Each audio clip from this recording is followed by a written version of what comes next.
warm welcome and thanks for joining the fifth and the last session of this hydrocarbon exploration theater. This is the fifth session, so we already have 4 sessions in past today, and in the second, I think the hydrocarbon session. So in this session, we have a very interesting presentations. We will be having first presentation by Philippe. It's a very interesting topic, followed by the other presentations. So without further delaying, I would recommend Philippe to start with the presentations. Over to you, Philippe. Thank you so much. Thank you. So for my presentation with Brian Crawford, I will be presenting a workflow for high resolution petrophysics and geomechanics. So I would like to start with some take-home messages. Unconventional resources are one of the largest challenges facing our industry. Optimal development of unconventional reservoir rely on a multidisciplinary, multi-scale workflow aiming to effectively simulate the performance of unconventional wells. Due to the strongly layered and heterogeneous nature of unconventional reservoir, this workflow requires to incorporate sufficient geological complexity to allow for realistic variability in mechanical properties and subsurface stresses that control hydraulic fracture geometry and ultimately productivity of the effective stimulated rock volumes. So again, I will be presenting a higher resolution, centimeter scale petrophysical and geomechanical workflow up to capture the complex and dynamic nature of organic rich mudstone, hybrid sequences, or tight reservoir. So I would like to wake you up by taking the challenge. If you look at those two formations, formation 1 on the left and formation 2 on the right, expressed in terms of bulk volume, the contribution of the solid on the fluid, in terms of porosity, so the fluid fraction, or in terms of lithology, just the solid fraction. Are you expecting the same production rate for those two formations? Are you expecting the same fracture geometry and effective stimulated rock volume? Are you expecting the same development plan? And which one will have the best return on investment? So those are the quick questions. In fact, those two representations are the same views of the same formation. This one on the left in red is the standard log resolution. This is what you get with your basic log inputs. This is a smear, or like I like to call it, a blind version of the formation, which is at best misleading. In my mind, this provides improper inputs to modeling and upscaling because flow and mechanical properties are not controlled by averages, but by extreme that are not captured here. The green representation is this centimeter scale vertical resolution, which is in line with the ground truth bore images. You can see the clay here in dark. You can see the cement here bright. You see this one is the smear version, and you are missing all the high resolution petrophysics, which is controlling the flow and the mechanical properties. So next time you work with unconventional or high resolution heterogeneities, ask yourself, what am I missing by looking at the formation like this, while in fact it's like this? So one more time, to effectively simulate the performance of unconventional well, a key requirement for optimal field development, you need to capture sufficient geological complexity to allow for realistic variability in mechanical property and subsurface stresses that are controlling the hydraulic fracture geometries and containment, and ultimately all the field development decisions regarding completion, well landing, and the economics. As the hydraulic fracture geometry is controlled by the mechanical property and subsurface stresses, and their uncertainty are usually derived from field logs, the 1 meter scale resolution, you cannot access the centimeter scale strongly layered characteristic of unconventional reservoir in terms of contrast of properties between beds, the anisotropic behavior, and the interfaces between beds. So one more time, to link the two between the requirement and the geology, you need to develop these high resolution petrophysical and geomechanical models. And this is what I will be presenting now. So the workflow is illustrated on this vertical exploration well in a tight gas project. In terms of data, we have logging well drilling triple combo, supplemented by some water lines, dipole sonic, spectral gamma ray, resistivity bore images, some continuous core data, some plug data, and some geomechanical testing. So the workflow relies on one fact and two working hypotheses. The fact is that standard scalar logs cannot resolve property of individual beds. And two working hypotheses, standard logs properly measure the average property of the volume, and bore images can be used to automatically and systematically constrain the spatial distribution of the main geological component. So the workflow is as follows. Using a database of mechanical tests, we can derive empirical relationship assuming vertical transverse isotropy, meaning that everything can be expressed in terms of three parameters: the vertical and horizontal Young modulus and the Poisson ratios. Second step of the workflow, we have our standard scalar logs. We develop our petrophysical model, and we got our petrophysical model in terms of bulk volumes, solid fraction, and fluid fractions. Now start, so we got those bulk volumes here. Now start the high resolution monophysics, because it relies only on one physics, a resistivity image. So for that, we build the histograms of resistivity from the bore image, and we apply two thresholds. Everything higher than one threshold will be called cement, and everything below the low threshold will be the conductive clay. And the way to calibrate this model is to degrade the high resolution to the standard log resolution using a standard Gaussian filter that is matching the average tool response. So in my presentation, the high vertical resolution will always be in green. The degraded, the low resolution will be in red.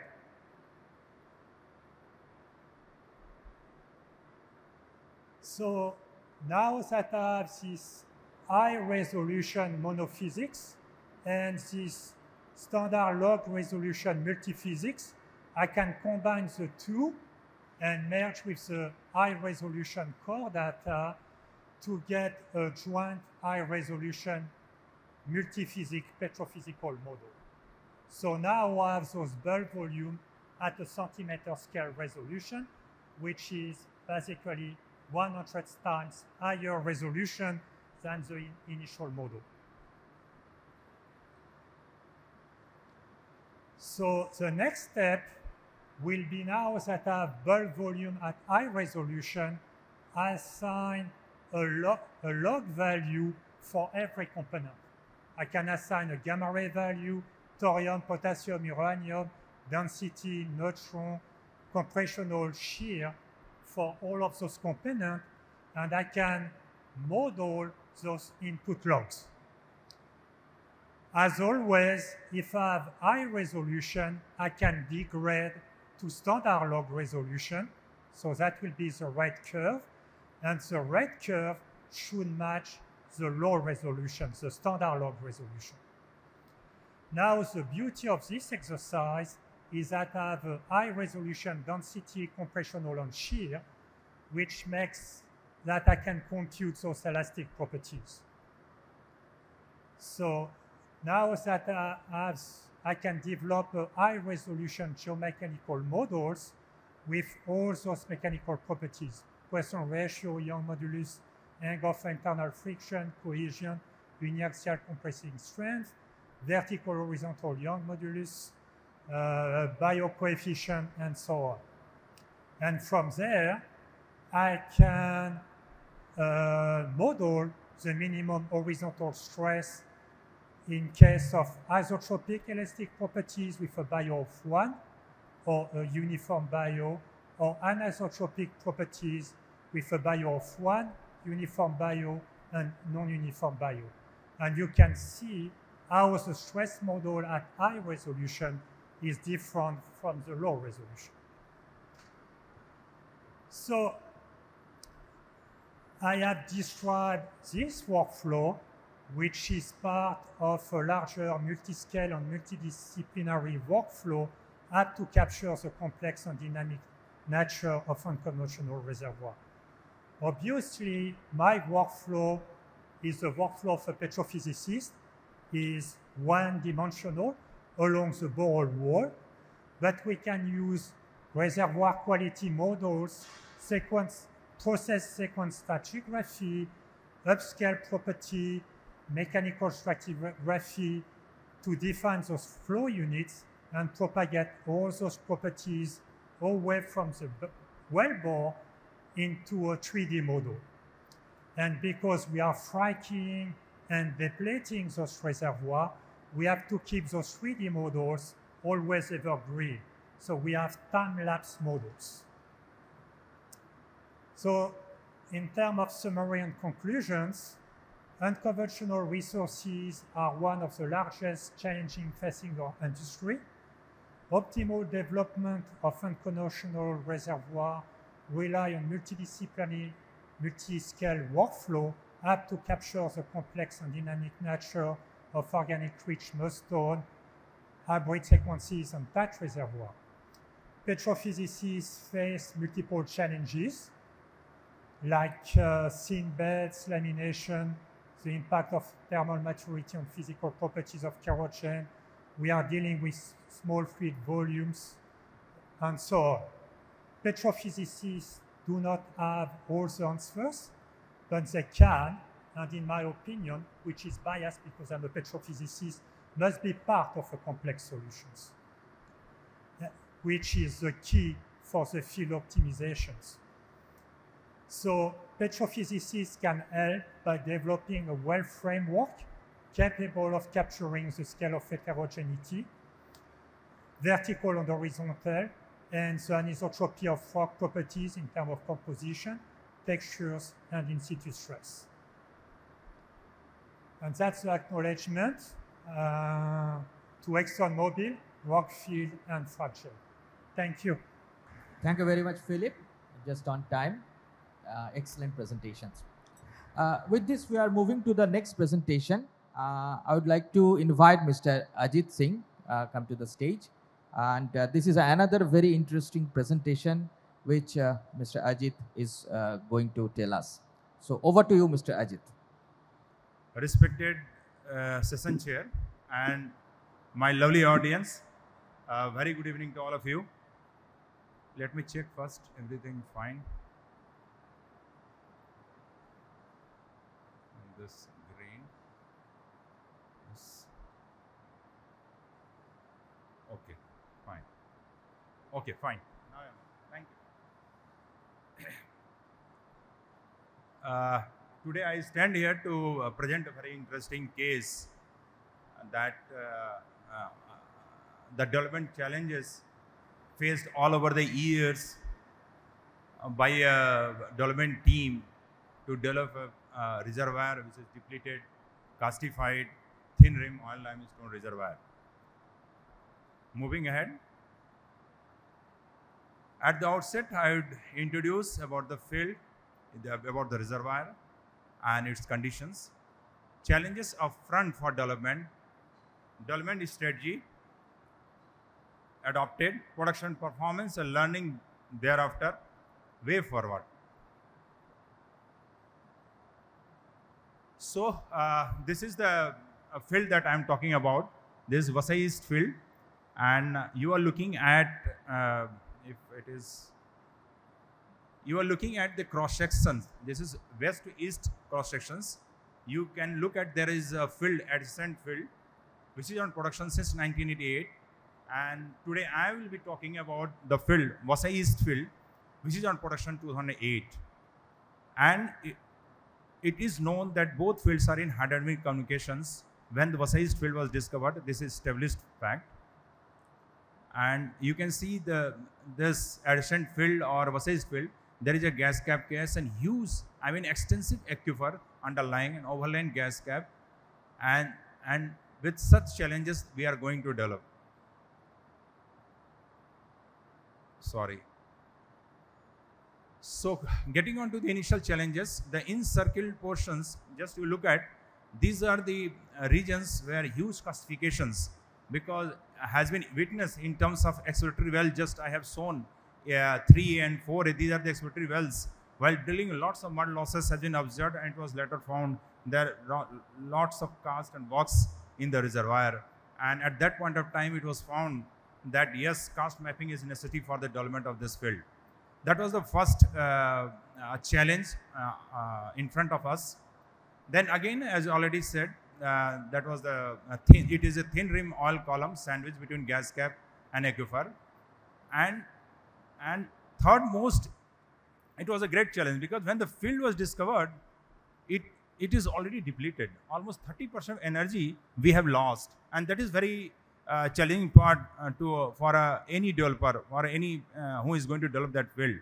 And it is because of the adjacent field which is on productions for more than 20 years. And one very interesting things I want to share about the company early executives, the initial colleagues who are part of this development, they have conceptualized, because they have seen that it is on product, it is in hydrodynamic communication with some adjacent field. So they have conceptualized there might be an oil migration from west to east because of the production that is being continued from the field, adjacent field. So for that very fact, to establish that very fact, they drilled exploratory well, and really thankful to that team who has thought of such a novel idea.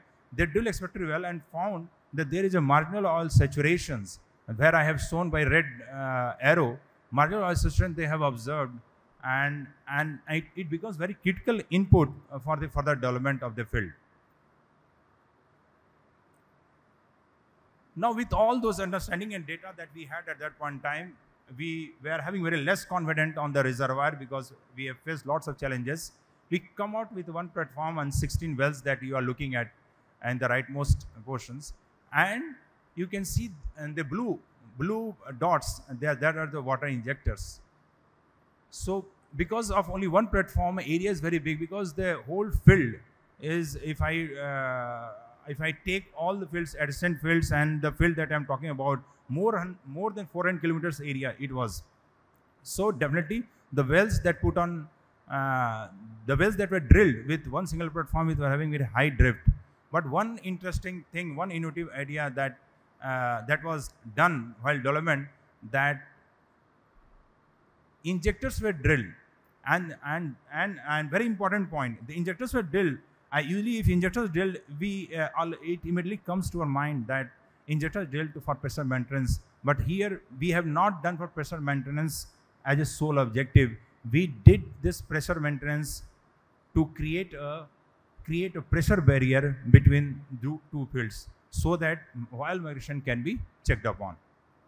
And you can see, with all those efforts that we have, we could only reach to 5,000 barrel per day, and water cut almost reached to 60%.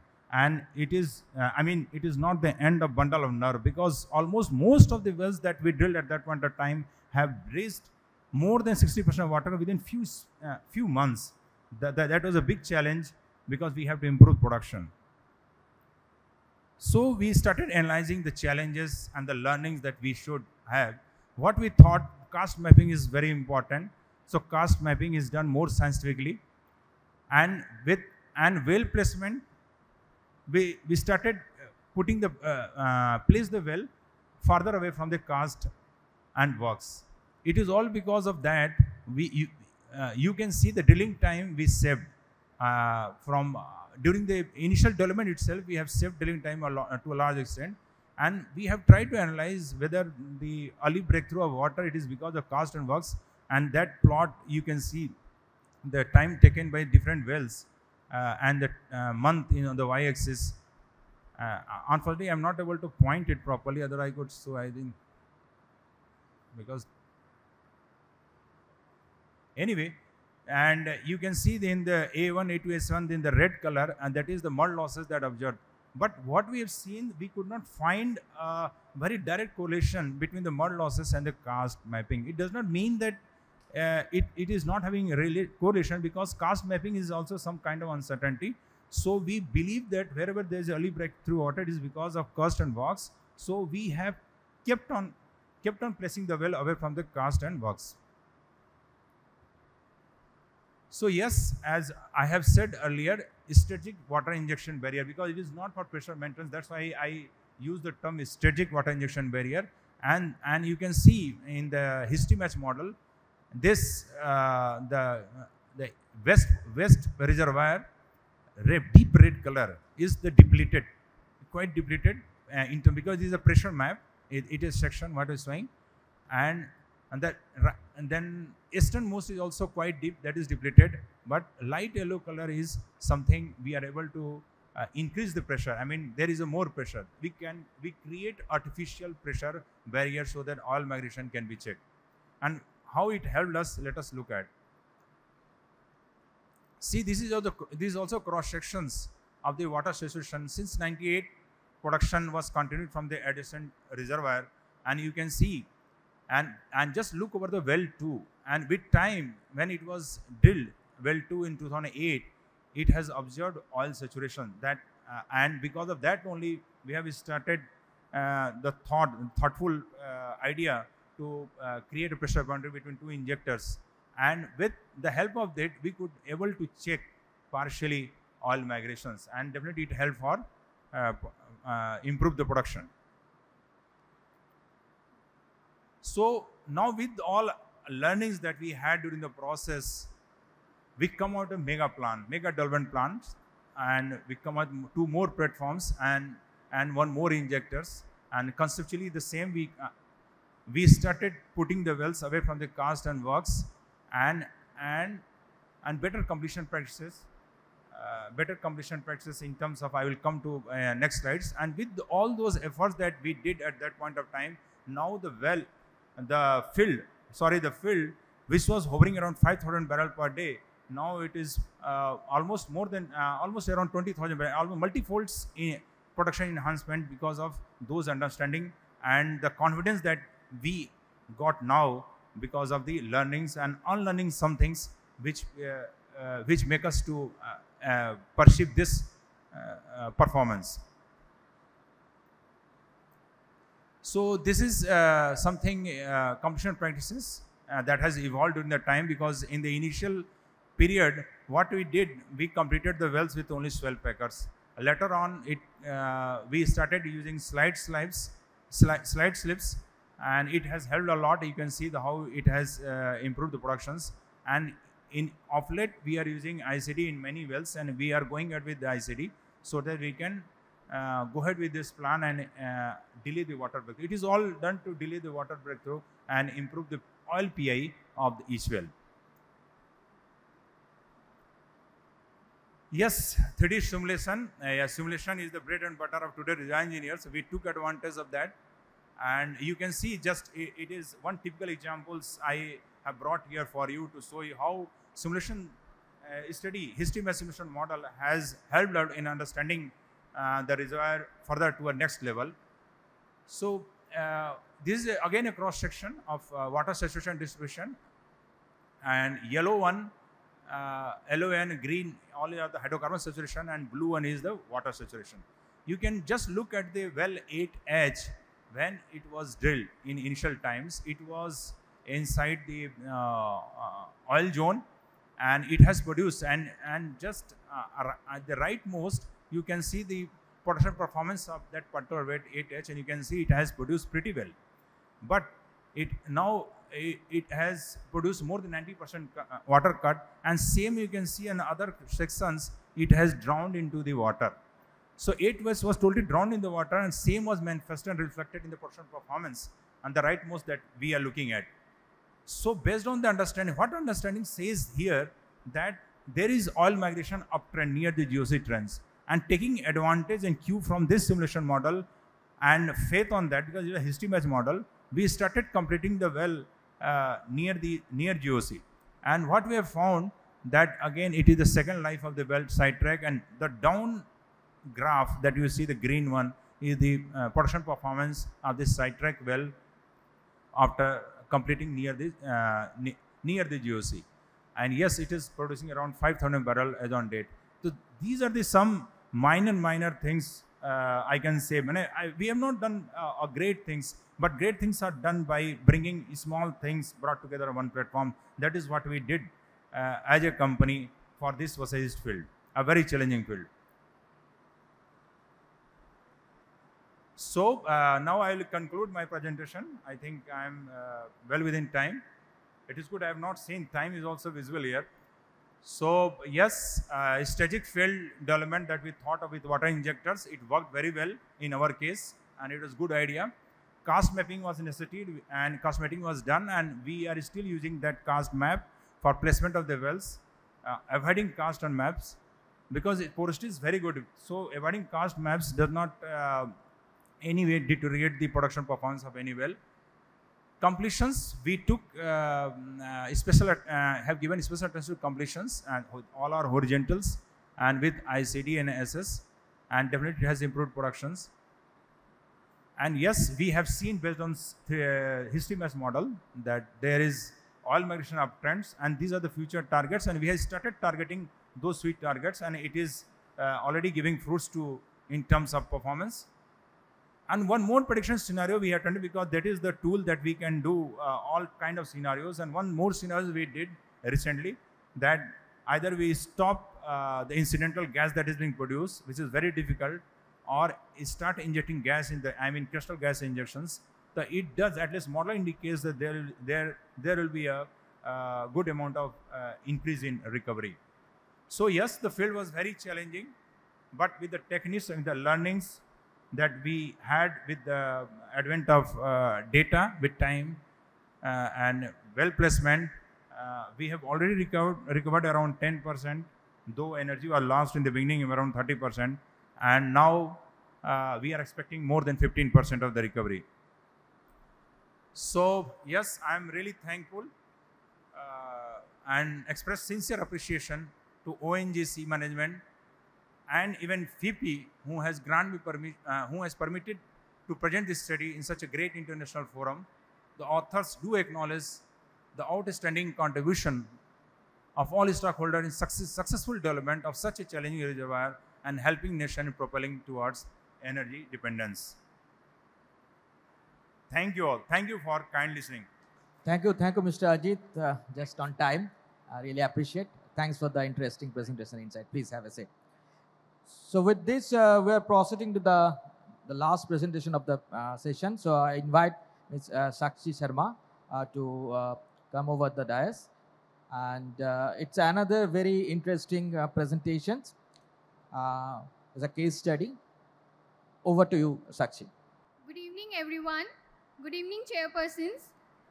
Myself, Sakshi Sharma, Officer ENP from Indian Oil Corporation Limited, and today I am going to present a case study of calculation of total organic carbon (TOC) using wireline logs and its validation using core data for UAE unconventional play. So, in today's presentation, we'll see about the objective of the study, and then the background of the study area, the geology of the reservoir which we have done, and all the available methodologies available for TOC calculation using wireline logs, and the methodology which we have adopted and its workflow in well A. After that, we'll see the validation of that methodology over some blind wells, and we will also see the application and the calculation of TOC data for the offset wells. And at last, we'll see about the result, conclusion, and the business impact of the study. So, the objective of the study is to analyze various TOC computation methods available and the methodology which we have adopted and modified to overcome the data constraint that was available in our field area. So, the workflows goes as follows. Firstly, we have done the wireline based TOC calculation for well A.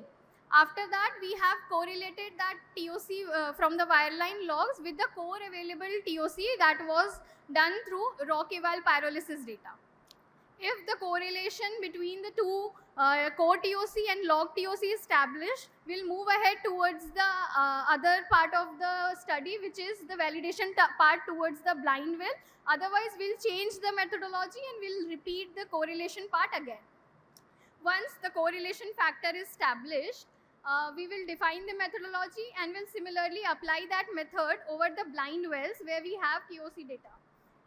If the correlation factor is well matches with the core data and log data TOC, we'll finalize the methodology so that we can apply it to the offset well data.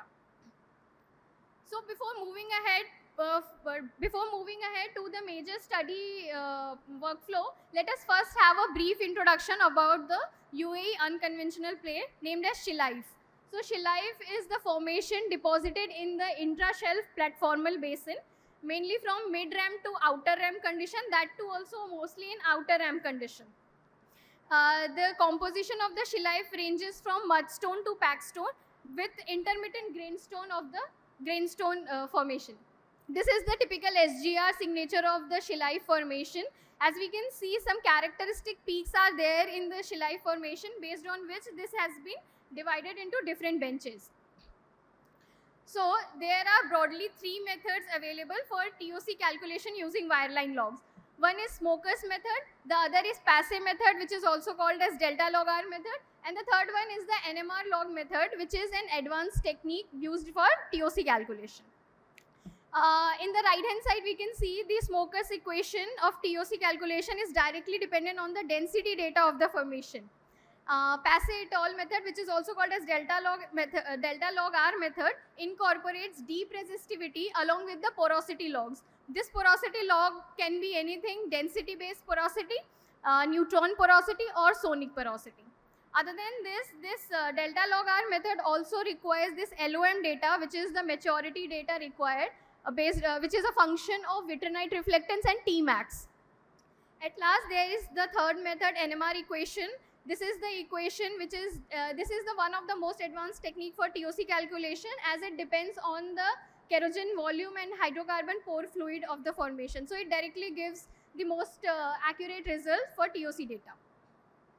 Now the workflow overview for well A is, firstly we have done the data preparation part where we have acquired some basic logs. Then we'll move ahead towards the modified Smoker's equation part. There we will see the lithological interpretation of the Shelife formation and the derivation of the modified Smoker's equation, various coefficient for the Shelife formation itself. Then we'll also see the two other methods which I have done using passive method and NMR method. And at last we'll see the results where I've done some computations and calibration, and then we'll see the validation and application of this method. So the basic logs required for this method is density log, deep resistivity log, and NMR log.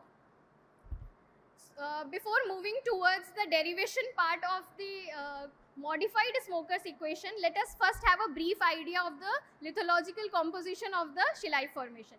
So for this, we have three types of data: SEM and EDS analysis data, thin section analysis data, and the XRD data.